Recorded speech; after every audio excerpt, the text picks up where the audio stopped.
We are here in Loudon, New Hampshire at the New Hampshire Motorspeedway. As most of you know, this is NASCAR plays twice a year. But we are here with Marilinda Garcia at the end of her event. Most people have gone, and once again, we're one of the last folks to leave. And I want to say, Marilinda, thanks for taking a few minutes with Granite Rock. Happy to. So you had a decent turnout tonight, given that everybody's so busy. But my concern is more of the events that happened in Washington, D.C. yesterday, as well as what might be coming out of D.C. as far as the Supreme Court is concerned, because it does have an effect here in New Hampshire.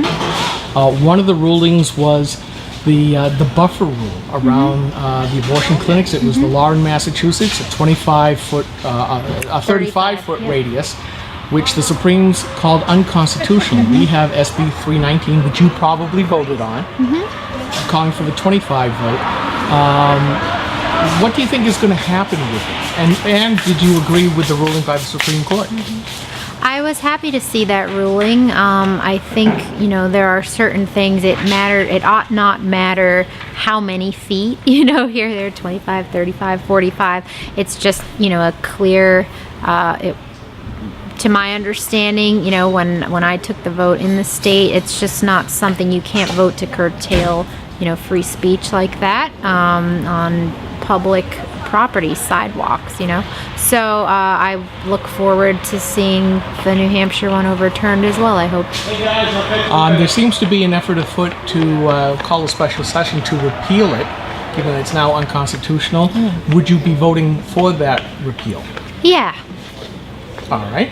Now, another thing that is probably in your future, if you are so seated down in D.C., the other ruling that came down was the issue of President Obama unilaterally declaring that the Senate was in recess and thus able to make his own appointments to the NLRB, National Labor Relations Board, which by a 9-0 vote was called unconstitutional. Now, you're going to be faced with this in the House of Representatives with the separation of powers between the branches. Was this a good decision? Did it not go far enough? And what do you think is going forward? Because if you are seated, you still have to serve with President Obama for 2 years. What kind of hijinks might you expect to happen? Well, it seems clear that he has an apparent disregard for the Constitution.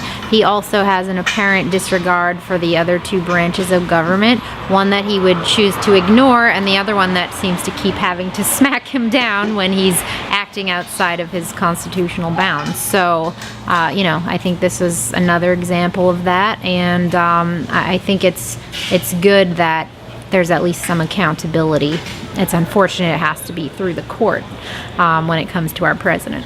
Yeah, I thought it was highly irregular that even his own appointees, Sotomayor and Kagan, voted against him. He who put them on that court in the first place. Well, I'm glad they had clarity on that. Indeed. And on Monday, we're expecting to see the Hobby Lobby and Conestoga Furniture ruling, which has to do with the HHS mandate concerning abortifacients being mandatory in Obamacare healthcare policies.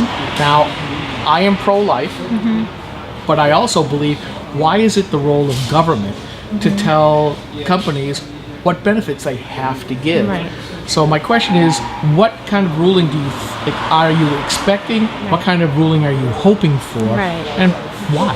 Right. Well, I would, of course, hope for a ruling that would protect the conscientious objection, that people and organizations ought to be able to have. The government shouldn't be forcing people in the name of, a law of reform, which it's not, of course, but, forcing someone to buy something and then forcing someone else to provide something. This is not the way our country works, and I don't think, the American people support that. I certainly don't. So I hope Hobby Lobby is vindicated.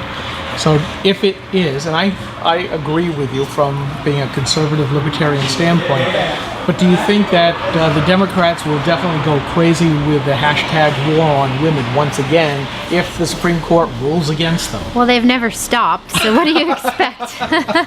So, but yeah, it just shows you how absurd that is. Well, very good. Well, Marilinda Garcia, running for U.S. Congress in New Hampshire's 2nd District, I want to say thank you very much for taking a few minutes with Granite Girl. Thank you. Appreciate it.